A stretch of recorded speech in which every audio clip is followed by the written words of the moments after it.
Hi കൂട്ടുകാരെ, പുതിയൊരു വീഡിയോയിലേക്ക് എല്ലാവർക്കും സ്വാഗതം. അങ്ങനെ അനിൽകുമാറിനെ മഞ്ജു കൊണ്ടുപോവാണ് കേട്ടോ. എന്നാൽ അനിൽകുമാറിനെ കിട്ടിയില്ല എന്ന് ഗുണ്ടകൾ വന്നിട്ട് ഗോപാലിനോട് പറയാണ്. എന്നാൽ ഈ സമയം ഗോപാലനും സഞ്ജയും കൂടി ഇനി അങ്ങനെ വിട്ടാൽ ശരിയാവത്തില്ല, അനിൽകുമാറിനെ നമ്മുടെ കയ്യിൽ കിട്ടണം, അനിൽകുമാറിനെ നമ്മുടെ കയ്യിൽ കിട്ടിയില്ല, മഞ്ജു അയാളുമായി പോവുകയാണെങ്കിൽ, അയാൾ നമുക്കെതിരെ മൊഴി പറയുകയാണെങ്കിൽ തീർച്ചയായും അത് നമ്മൾക്ക് പ്രശ്നമാവുമെന്ന് പറയുന്നത് കേട്ടോ. അങ്ങനെ സഞ്ജയും ഗോപാലനും കൂടി അനിൽകുമാറെ തിരയാൻ വേണ്ടി പോവുകയാണ് കേട്ടോ. പക്ഷേ ഇതിനിടയ്ക്ക് ശാലിനി തൻ്റെ അച്ഛ എന്ന് പറഞ്ഞ് പിറകെ വിളിച്ച് വരുന്നുണ്ട്. പക്ഷേ അവർ ശ്രദ്ധിക്കുന്നില്ല കേട്ടോ. അവരാണെങ്കിലോ വണ്ടി ഈ പറയുന്ന മഞ്ജു അനിൽകുമാറിനെ അങ്ങ് കൊണ്ടുപോകുന്ന സമയത്ത് ഇപ്പുറത്ത് മഞ്ജുവിനെ കണ്ടതുകൊണ്ട് തന്നെ പെട്ടെന്ന് ഈ സൈഡിലൂടെ ശാലിനി വരുന്നത് ഇവർ ശ്രദ്ധിക്കുന്നില്ല. അങ്ങനെ ശാലിനി അച്ഛ എന്ന് പറഞ്ഞ് വിളിക്കുമ്പോൾ വണ്ടി റിവേഴ്സ് എടുക്കുന്ന സമയത്ത് ശാലിനിയെ തട്ടിയിട്ട് പോവാണ്. ആ സമയം സഞ്ജയ് പറയുന്നുണ്ട്, അച്ഛ ആരെയോ വണ്ടി ഇടിച്ചു എന്ന് പറയുന്നുണ്ട്. എടാ നീ അത് നോക്കാൻ നിൽക്കണ്ട, നമുക്ക് പോവാം എന്ന് ഗോപാലൻ പറയണം കേട്ടോ. തൻ്റെ മകളുടെ ജീവനാണ് അവിടെ കിടന്ന് പെടയുന്നത് എന്നുള്ള സത്യം അവിടെ മനസ്സിലാക്കാൻ കഴിയാതെ ഗോപാലനും സഞ്ജയും അവിടെ നിന്ന് പോകുമ്പോൾ അച്ഛ എന്ന് പറഞ്ഞ് ശാലിനി നിലവിളിച്ച് അവിടെ കിടന്ന് പെടഞ്ഞു മരിക്കുകയാണ് കേട്ടോ. എന്നാൽ ഈ സമയം അവിടെ പെട്ടെന്ന് നാട്ടുകാർ ഓടിക്കൂടുകയാണ്. പിന്നീട് ഹോസ്പിറ്റലിൽ എത്തിക്കുകയാണ് കേട്ടോ. ഇതേ സമയം ഗിരിയുടെ അടുത്തോട്ട് മഞ്ജു എത്തുകയാണ്. അങ്ങനെ ഗിരിയോട് കാര്യങ്ങളെല്ലാം തുറന്ന് പറയണേ. ഗിരിയേട്ടാ, നിങ്ങളെ എനിക്കിപ്പോൾ അനിൽകുമാറിനെ കയ്യിൽ കിട്ടിയിട്ടുണ്ട്. ഈ അനിൽകുമാറാണ് അവിടെ നമ്മുടെ വീട്ടിൽ കൊടുന്ന് ഈ ഒരു കത്തി കുഴിച്ചിട്ടത്, അതായത് എൻ്റെ അച്ഛനെ കൊന്ന ആ കത്തി കുഴിച്ചിട്ടത്. സംഭവം സത്യം തന്നെ. ആ കത്തിയിൽ എൻ്റെ അച്ഛൻ്റെ ബ്ലഡിൻ്റെ സാമ്പിളുണ്ട്, അതൊക്കെ ശരിയാണ്, അത് ടെസ്റ്റ് ചെയ്തു. അപ്പോൾ അതുകൊണ്ട് തന്നെ ഗിരിയേട്ടനെ ഈ കേസിൽ എന്തായാലും ഗോപാലിനെ കുരുക്കാൻ പറ്റില്ല, ഗോപാലിനെ പുറത്തിറക്കാൻ പറ്റില്ല. മുമ്പ് ഗിരിയേട്ടനോട് ഞാൻ എത്രയോ പറഞ്ഞിരുന്നു, ഗിരിയേട്ടൻ്റെ ഒരു പണി ചെയ്താൽ മതി, ഗോപാലിനെ പുറത്തിറക്കാൻ ഗോപാലിനെ അകത്തിടാൻ ഗിരിയേട്ടൻ മൊഴി പറഞ്ഞാൽ മതി എന്ന് പറഞ്ഞപ്പോൾ ഗിരിയേട്ടൻ കേട്ടില്ലല്ലോ.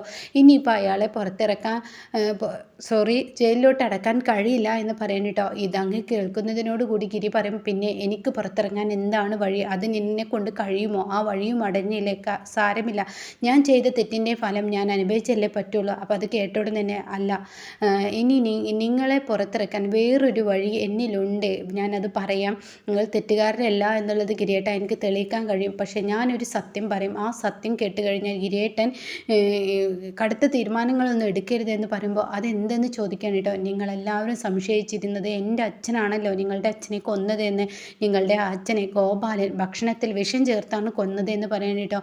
ഇത് കേൾക്കുന്നതിനോടുകൂടി ഗിരി ആകെ ഞെട്ടിപ്പോവാണ്. ഈശ്വര, എന്താ നീ പറയുന്നത്? അതെ, അനിൽകുമാറാണ് അന്ന് ആ സ്റ്റേഷൻ ഡ്യൂട്ടിക്കുണ്ടായിരുന്ന, അയാളാണ് ഇതെല്ലാം പറഞ്ഞത്. എന്നാൽ ഇനി ഗിരിയേട്ടൻ അയാളിൽ നിന്ന് കേൾക്കുക എന്ന് പറയട്ടോ. അങ്ങനെ കാര്യങ്ങളെല്ലാം അനിൽകുമാർ ഗിരിയോട് വെട്ടിത്തുറന്ന് പറയാണ്. ഗിരിയോട് പറയണം, ഞാനാണ് അന്ന് സ്റ്റേഷൻ ഡ്യൂട്ടിക്ക് ഉണ്ടായിരുന്നത്. മാധവനെ ഗോപാലൻ പറഞ്ഞത് പ്രകാരം മനഃപൂർവ്വം അവിടെ നിന്ന് പറഞ്ഞയക്കുകയും പിന്നീട് ഈ പറയുന്ന ശങ്കരൻ ഗോപാലന് ഭീഷണിയാവണമെന്ന് മനസ്സിലായപ്പോൾ ഭക്ഷണത്തിൽ വിഷം ചേർത്ത് ആ ഭക്ഷണം ശങ്കരന് ഭക്ഷണം കഴിക്കാൻ കൊടുക്കുകയും പിന്നീട് അവിടെ വെച്ച് ആ ഒരു പോലീസ് സ്റ്റേഷനിൽ വെച്ച് മരിക്കുകയാണ് ചെയ്തത്. മരിച്ചതിന് ശേഷമാണ് നിൻ്റെ അച്ഛനെ അവിടെ നിന്ന് കൊണ്ടുപോയതെന്ന സത്യം വെളിപ്പെടുത്തുകയാണ് കേട്ടോ.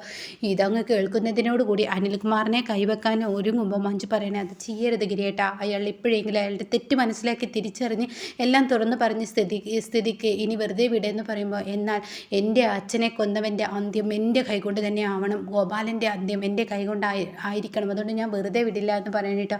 ഇതേ സമയം പ്രതീക്ഷ ആണെങ്കിലോ മഹിമയും കൂട്ടിയിട്ട് ഭാനുവതിയമ്മയുടെ അടുത്തോട്ട് എത്തിയിട്ടുണ്ടാവും കേട്ടോ. അങ്ങനെ ഭാനുവതിയമ്മ വലിയ സന്തോഷവതിയാവുകയാണ്. തൻ്റെ വക്കീൽ വിചാരിച്ചും ഗിരിയെ പുറത്തിറക്കാൻ പറ്റില്ല എന്ന സത്യം മനസ്സിലാക്കുകയാണ്. പിന്നീടാണെങ്കിലോ പ്രതീക്ഷ വന്നതിനെ തുടർന്ന് ഈ കുഞ്ഞിവിടെ ആപത്താണ്, അതുകൊണ്ട് തന്നെ ഈ കുഞ്ഞിന് ജ്യൂസിൽ എന്തെങ്കിലും കൊടുക്കാമെന്ന് കരുതി തന്നെ ജ്യൂസിൽ മയക്കി കെടുത്താനുള്ള ആ ഒരു പൊടി കൊടുക്കേണ്ടിട്ട് ഗോപാലന് ഇവളെ അങ്ങ് കൊടുക്കാം, അതായിരിക്കും നല്ലത്, ഗോപാലൻ തന്നെ ഗിരിയെ പുറത്തിറക്കാനുള്ള വഴി കണ്ടെത്തും, അതായിരിക്കും നല്ലത് എന്ന് മനസ്സിലാക്കി പ്രതീക്ഷയ്ക്ക് ഈ ഒരു മയക്കുപൊടി ജ്യൂസിൽ കലർത്തി കൊടുക്കാനായിട്ട് കുഞ്ഞത് കുടിക്കുകയും കുഞ്ഞ് കുടിക്കരുതെന്ന് ഭാനുവതിയമ്മക്ക് പറയണമെന്നുണ്ട്. ഭാനുവതിയമ്മയോട് എല്ലാം തുറന്ന് പറയുന്നുണ്ട് പ്രീതി.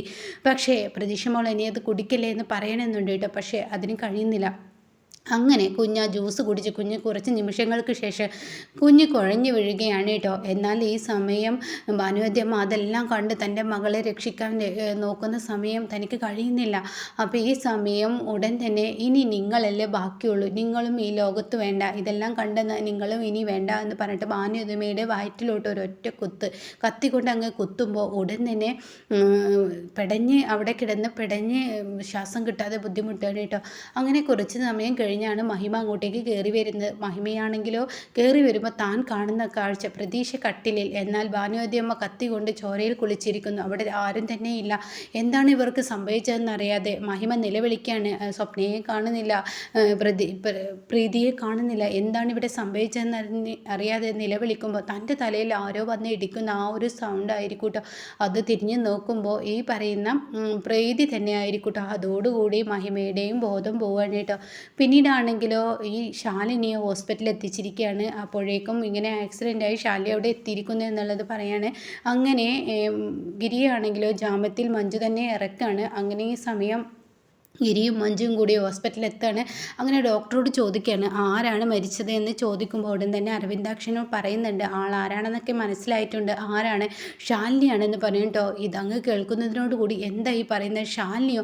അതെ, ശാലിനിയാണ്. വണ്ടി റിവേഴ്സ് എടുത്തപ്പോൾ സംഭവിച്ചതാണ്. പക്ഷേ ആ സമയം അവർക്ക് അവിടെ ഓടി രക്ഷപ്പെടാതെ ആ ആളെ രക്ഷപ്പെടുത്തായിരുന്നു. അവർ ബ്ലഡ് വാർന്ന് മരിക്കുകയാണ് ഈ പെൺകുട്ടി ചെയ്തിരിക്കുന്നത് എന്നിട്ടോ. ഈ സമയം ശാലിനിയെക്കുറിച്ച് മഞ്ജുവിനൊരു കാര്യം ഓർമ്മ വരികയാണ്. അന്ന് ആ പെൺകുട്ടി ഇതുപോലെ ശാലിനി വണ്ടി ഇടിച്ച് പോയപ്പോൾ ആ പെൺകുട്ടി ബ്ലഡ് വാർന്ന് മരിച്ച ആ ഒരു അവസ്ഥ കേട്ടോ. അത് തന്നെ ഇവിടെ സംഭവിച്ചിരിക്കുന്നു.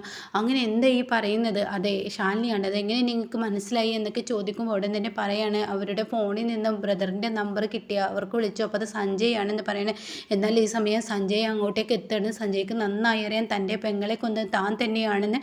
അങ്ങനെ ഗിരിയാണെങ്കിലോ എടാ നീ തന്നെ ആയിരിക്കും ഇത് ചെയ്തിട്ടുണ്ടാവുക, കാരണം നീ തന്നെ ഇത് ചെയ്യത്തുള്ളൂ, നിൻ്റെ പെങ്ങളില്ലെങ്കിൽ ആ സ്വത്തുക്കളെല്ലാം നിൻ്റെ കൈകളിലാക്കാം എന്നുള്ള ലക്ഷ്യമാണല്ലോ എനിക്കുള്ളത്, അപ്പോൾ അതുകൊണ്ട് നീ ആയിരിക്കും ഇത് ചെയ്തിട്ടുണ്ടാവുക എന്നുള്ള സത്യം വെളിപ്പെടുത്തുമ്പോൾ സഞ്ജയ്ക്ക് വാക്കുകളില്ല കേട്ടോ. എത്രയായാലും രക്തമാണല്ലോ.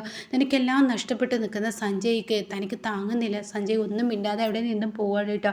പിന്നീടാണെങ്കിലോ ഗോപാലനെ വിളിയെത്തിയിരിക്കുകയാണ് ശാലിനിയാണ് മരിച്ചിരിക്കുന്നതെന്ന്. എന്നാൽ ഗോപാലൻ പരിസരം വിട്ട് ഭ്രാന്തനെ പോലെ ആവാണ്. തൻ്റെ മകളെ താൻ തന്നെ കൊന്നിരിക്കുന്നതെന്ന സത്യം ഗോപാലന് പുറത്ത് പറയാൻ കഴിയുന്നില്ല.